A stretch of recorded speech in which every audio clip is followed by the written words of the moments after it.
Yeah, it was real interesting. So in 7th grade, I was in an algebra class, and uh, it was just a very like loud time in the classroom. We must have had like some sort of free time or something. And so all the students were, chatting away. And I didn't know this at the time, but I was definitely overstimulated. And so, Hmm. I needed to regulate in some way. And as many of us know, like a lot of students, when they can't regulate or don't feel safe or don't have the tools to self regulate, then it's going to result in outbursts. And that's what happened to me. So I was just so overstimulated that I just started yelling in class. And I had an outburst, and then things started to quiet down. And as soon as they did, my teacher stared right at me and was like, "Oh, why did you do that? Like, who do you think you are?" And it was at that point where I also decided I hadn't had any of the tools yet, and I hadn't Mm. even had my diagnosis yet. So I was like, oh, okay, this is a signifier to me that I should never participate or speak in class again because I am terrified of saying the wrong thing at the wrong time and being judged for it.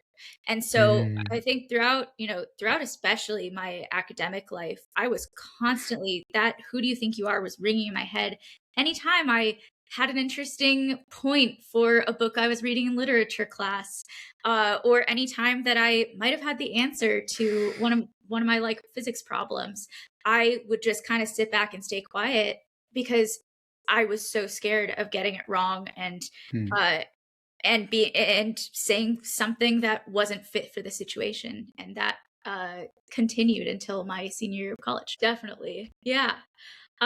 There are a lot of things. I would say that, one of the easiest things you can do is like build in little movement or sensory breaks.